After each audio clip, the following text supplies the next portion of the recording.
God damn Elon Musk. We're doing another story on him. Today's not so critical update.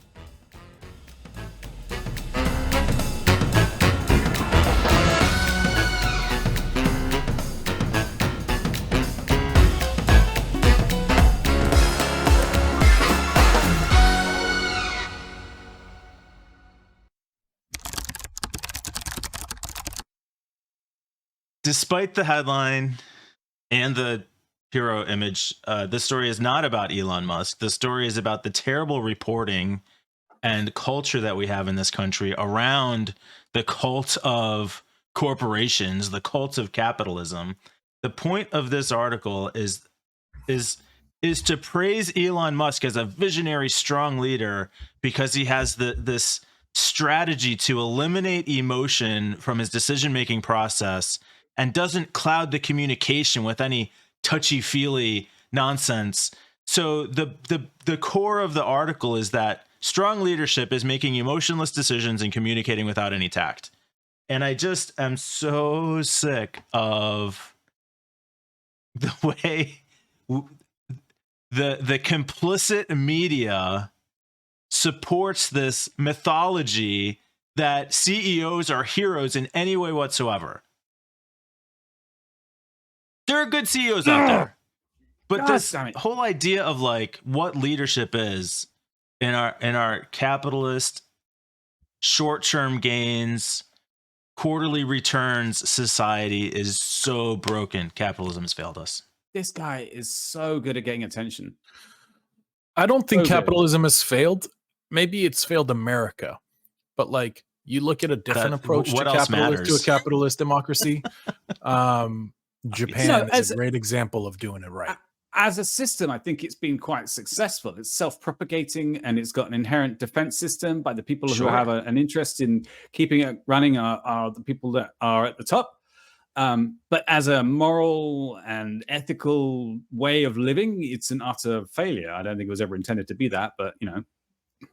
But again, I'll say there are better ways to utilize capitalism for everyone from the bottom to the top of the ladder. And of course, Japan isn't a perfect picture. They have drawbacks. They work like 12-hour days, 70 days a week. Yes, it's 70. But I didn't catch that, but thank you for America, it just seems like it's gotten to the point. You know, I just saw it was a tweet and it was like it said something like average rent in the US is $2,000 and the average pay is median household, right? I'm pretty sure the median household income in the United States is 50 grand. I might be wrong on that number, but I'm pretty sure that's what it said. Sounds about right. Now this is combined income is what that means, because when you look at households, you think both the partners make the money to make that number. So that means that they need to pay, get ready for this, they need to pay half of their income, combined income, to rent before they've paid taxes. According to Census.gov, median household income in 2019 was $67,500. Okay, so let's say it's a 50,000 after tax, right? More or less 50,000 after tax. 24,000 needs to go out to rent. Yeah, so that's crazy. Half of it. That's half. And the golden rule of renting is it needs to be between 30 to 25% of your huge your mismatch for sure. So, and this disparity is just growing apart faster and faster. Where another thing I read was if we look at the trend of cost and the trend upwards of things, just the way of life and the cost of it, we should be making the equivalent of $25 on the minimum wage line, where we're now in some states at what, 7? So it's disastrous. So I'll share this.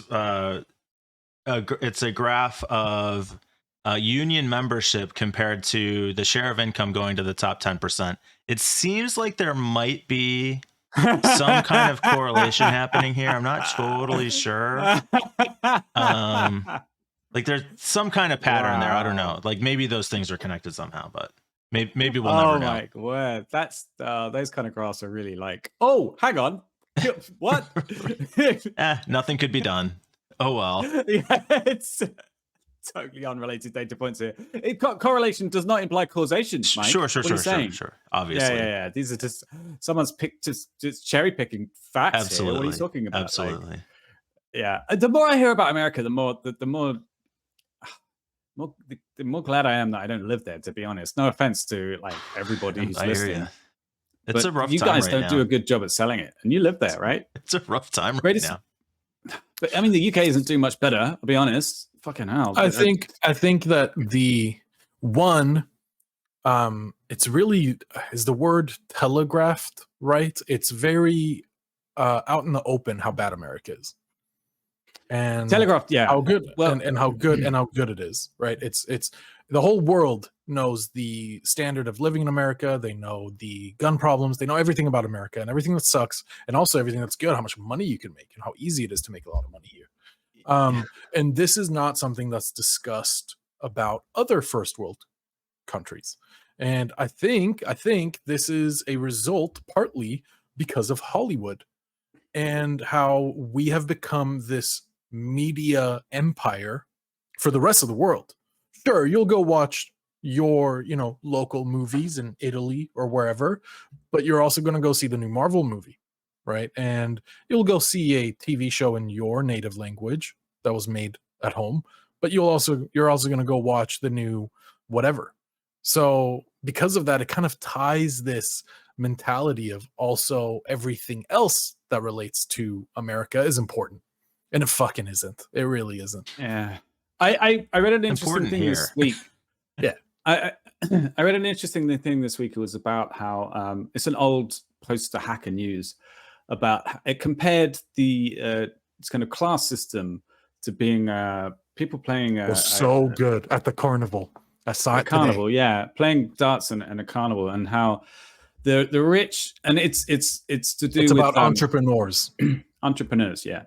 And the rich people playing this entrepreneurship game can go into a carnival and they can buy as many darts as they like, and they sometimes they hit the outer ring and they get a small prize, and sometimes they miss, and but then sometimes they hit the bullseye and they go and they get even more rich. And to them, it doesn't really matter one way or another. And they can take as many tries as they like because they're rich already. And then there's the middle class who get just a few tries because that's all they can afford. The middle class gets one throw. One try. Yeah, okay. They would get one throw. And a ton of people do it. And most people hit the outside and whatever. And then some people hit the outer ring as they get a small prize. And they're like, it's good enough to have another couple of tries. And then some of the middle class hit the bullseye. And those are the success stories. And they propagate the myth of the startup, success stories, the $1 billion unicorns. They're the ones that you read about. And there's just enough of them to keep it all going. And then the lower class, the poor people, they don't even get a shot. They're the people running the carnival in the first place. I mean, that's a little related to this other graphic I pulled up. That's right. That compares CEO compensation in the tens and hundreds of millions to the worker compensation in the tens of thousands. And So to this carnival dart throwing story, the thought is kind of the American dream is anybody could hit a bullseye. Anybody could be that CEO, which is technically true, but almost nobody will. It's the equivalent of a lottery. Yeah. I was going to say the whole country can buy a lottery ticket, but only a couple are really going to get the big prize. Yeah. And do not get me wrong. I am an immigrant to the U.S. Yeah. You're a filthy immigrant. Yeah, I know. That's right. And I that was a really offended laugh. I didn't mean it, John. I don't think about any kind of immigrants. No, it's okay. We know you're a racist. Yeah. Well, and some of my best friends are racist. Wait, that's not how it goes. What? That we believe. So my point, what I wanted to say is I clawed my way to where I am at, and I've reached middle class, Yeah. To try to envision reaching the top 1% or the top 0.1%, it really seems unattainable. And that is that. Of course, I didn't come to America to make it to the top 1%. I came to America to feel like I have succeeded in life. I think I've reached that goal, that point, but it's scary to see the other not so fortunate people who move here or live here and born here and are earning what that picture that Mike just showed. They're earning these numbers, $10, $20, $30,000 a year, and trying to live off of it. Can I just follow up on the thing about the carnival and the dart stuff thing again? Because one of the most interesting things about this was that when it was posted on Twitter, it was a screenshot of the Hacker News article. And Hacker News itself was started by a guy called Paul Graham, who's a highly successful investor that runs a thing called the Y Combinator, and they've invested in stuff like Uber and Airbnb and all these, they're huge. And they're all about the startup cultures and how everybody can go. And he's got a lot of critics. He writes these big, long thought pieces, and a lot of people love him. They look up to him as a kind of like Elon Musk type figure. And he's had a lot of criticism, which I've never really been smart enough to gauge whether knows what he's talking about or not. But his response to this thing about the darts thing was so clearly misunderstood the whole thing that it was illuminating to me. And his response was, well, this misses the point. Most investors value hard work and entrepreneurial spirit and intelligence over being rich in the first place. If you walked into a room, if there were two rooms, one full of people who pulled themselves up by the bootstraps and the other full of people who are rich already, as an entrepreneur, as a VC, which one would I walk into? And I was like, that's not the point. It's the point that rich people can keep trying. And that went right over his head. Yeah. Right. He just totally missed the point. And it was so like, what? Okay. Wow. All right, that really is how you think about it. It gives you a glance into the way he looks at things. That he didn't even consider. He didn't even consider the fact that I don't even want to know what the percentage is that live below their, below the living standard. Rich people can keep trying until they succeed. Exactly. Middle class people, enough people succeed that makes it look good. And the poor people can't even try. And he just did not address that point at all. And the whole thing was, that's the right. That's what we're talking about here. Yeah. Anyway, sorry. The other story that we had kind of tied to this one was one that I think John shared about GameStop employees just walking out with leaving a sign on the door that says, "Hey, we all quit." Was this yours, Peter? Yeah. I'll give John credit anyway. Okay, fine. He needs it. So sorry. The picture shows the doors actually left open. I wondered if they actually just walked out with the store open. that would be good. That would be good. Yeah, I love the couple of lines in this. Like the guy who wrote this, credit to that person. Although you did spell "it's" with an apostrophe, so one minus point there. It said that, "Hey, sorry, we're closed because we have all quit." How satisfying must that have been to print out? I felt not torn. Like, I like seeing this. I've pushed back a little, I think, against both of you with this idea that, like, the company's not going to treat you any better, so you don't owe them anything, which I still think is true. I guess I think of that more in the context of, like, office workers and more the, like, middle class, upper middle class employees who kind of bought into this deal.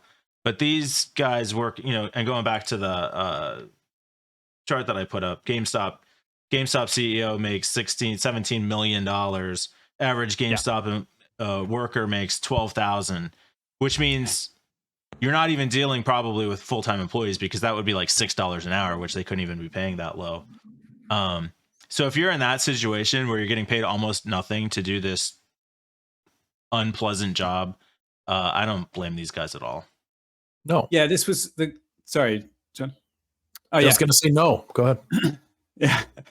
This was the manager who was getting paid $17 an hour. His subordinates, his team, were getting paid $9 an hour. 17 million. Sorry. No, the manager. The manager who quit. Yeah. And he quit. and then like his colleagues quit after they found out he was going to quit. And manager making like $17 an hour. Yeah, and he didn't know what he was doing, and he had to. They were told by the regional manager. By the way, the term regional manager is like TPM reports for me. It's such a thing out of the movies, you know. It's such an archetype, a stereotype for me. Anyway, makes me think of assistant to the regional manager. Yeah, right. yeah. It's a thing from The Office, or is it? Yeah. Anyway, so apparently the regional manager came in and was a complete dick and was like, you should have been hitting quotas 6 months ago when they'd only been hired 3 months ago, most of the team. It's so dumb. But then someone else pointed out, well, this is a company that probably shouldn't exist anymore. It's basically the blockbuster. It's a blockbuster. Exactly, yeah. So I think they're probably just people at the top. Capitalism again. They're like, okay, what can we get out of this while it's still alive? And well, I think they almost died, right? Yeah, they would have been gone if not for Wall Street Bets. GME happened and Wall Street Bets, and now it's kind of they are inflating the hypothetical value of the company. Of course, it is real because you can go and buy and sell a share for the X price, but at the same time, it is not an accurate depiction of Is it real? It's just a game of chicken at this point. Real. It's a game of the bigger fool, right? It's how I'm gonna be a small fool and hold on to this, and I am betting on, because it's a gamble, I am betting on that I will find a bigger fool to buy my bag that I'm holding on to of GameStop shares. And this is how it's a game of chicken. It's how long can you hold on to this before it all fucking implodes? And I cannot see it going any other route. This is a failing industry. You don't have anyone else. Who else is there? We don't buy video games anymore. By buy, I mean physical copies. We buy digital copies. We don't need GameStop anymore, just like we didn't need Blockbuster. Agreed. 10 years ago. And look, GameStop aside, inflation is terrible. It sucks. Cost of everything are skyrocketing. Employees wanting to get paid, I fully support, even if that makes the cost of things higher. Like that has to happen. And this is the dangerous game that we're all playing right now. And this, in this time, is there's an uproar across America and the world of we want more as the common worker. And if this happens, if they are handed more money, other business owners and industries will say, okay, we have to pay more, we're going to charge more. It will be in real estate and in grocery stores and in everywhere, and it will only drive inflation higher. And it is a terrible game of tug of war, and I can't see a solution. Socialism. I mean, I guess I'd argue that we were in kind of almost a like reverse bubble, right?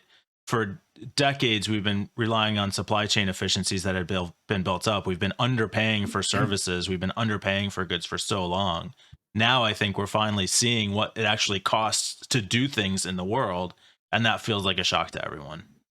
Yeah. We should stop all these games. I know this one was really heavy on the games. Thank you. Very nice. Stop. Okay. GameStop. Thank you, Peter. Yeah. Get it. Okay. Don't save him, John. Just let him stew in that one. Please end the recording.